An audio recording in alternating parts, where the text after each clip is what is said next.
ఈ రోజు మా తోటలో మల్లెపూలు కోసే ఒక మామని మీకు చూపిద్దామని తోటలోకి వచ్చానండి.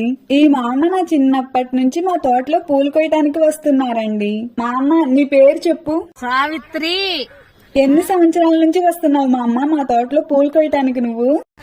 16 సంవత్సరాల వంటి. మామ నీకు ఇష్టమైన హీరో ఎవరు? నాకు బాలకృష్ణ. జై బాలయ్య, జై జై బాలయ్య. నీకు ఇష్టమైన హీరోయిన్ ఎవరు? బాలకృష్ణ విజయశాంతి. పూలని కేజీలు లెక్క కోపిస్తున్నారండి నాన్న. ఉదయం 6:30 నుంచి 8:30 వరకు కోసిన పూలను కాటా వేస్తున్నారండి అమ్మ. తోటంతా పూలు కోయటం అయ్యే వరకు ఇలా 1-2 గంటలకు ఒకసారి కాటా వేస్తారండి కోసిన పూలు కోసినట్టు. నువ్వెన్ని కేజీలు కోసావు మామ? 2:30. ఇంకా కోసిన పూలన్నిటినీ అమ్మడానికి పూల మార్కెట్ కి తీసుకువెళ్తున్నారండి నాన్న. వీడియో నచ్చినట్లయితే లైక్ చేసి, కమెంట్ చేసి, సబ్స్క్రైబ్ చేయడం మర్చిపోకండి.